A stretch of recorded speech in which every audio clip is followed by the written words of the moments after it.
Battery চালিত অটোরিকশার ধাক্কায় জাহাঙ্গীরনগর বিশ্ববিদ্যালয়ের মার্কেটিং বিভাগের শিক্ষার্থী আফসানা করিম রাচির মৃত্যুর ঘটনায় ৮ দফা দাবিতে জাহাঙ্গীরনগর ব্লকেড কর্মসূচি পালন করছেন শিক্ষার্থীরা।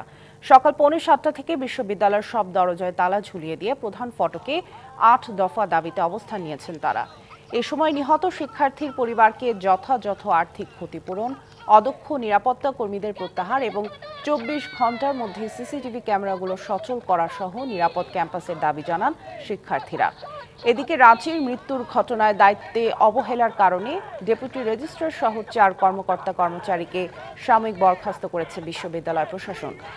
গতকাল ক্যাম্পাসের শহীদ মিনার সংলগ্ন নতুন কলা ভবনের সামনে রাস্তায় ব্যাটারি চালিত অটোরিকশার ধাক্কায় নিহত হন আফসানা করিম রাচি।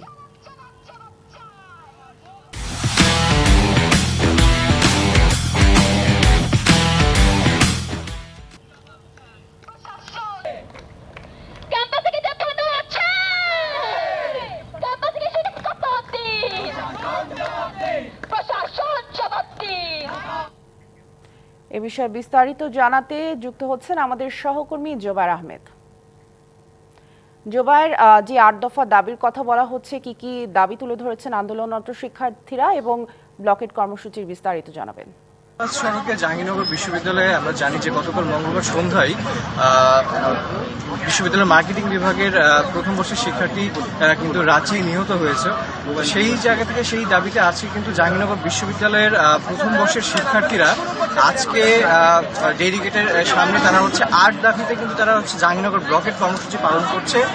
তাদের যে দাবি তারা আমরা দেখতে পাচ্ছি তারা এই মুহূর্তে তাদের নিহতের পরিবারের যে ক্ষতিপূরণ সেই ক্ষতিপূরণের দাবি সহ নিরাপদ ক্যাম্পাসের দাবিতে তারা আজকে এখানে ব্লকের কর্মসূচি পালন করছে। আমরা দেখতে পাচ্ছি যে জাহাঙ্গীরনগর বিশ্ববিদ্যালয়ের প্রথম বর্ষের শিক্ষার্থীরা তারা কিন্তু এখানে বলছে যে তারা আসলে নিরাপদ সড়ক চায়, তারা আসলে আর একটি প্রাণও ঝরতে দিতে চায় না।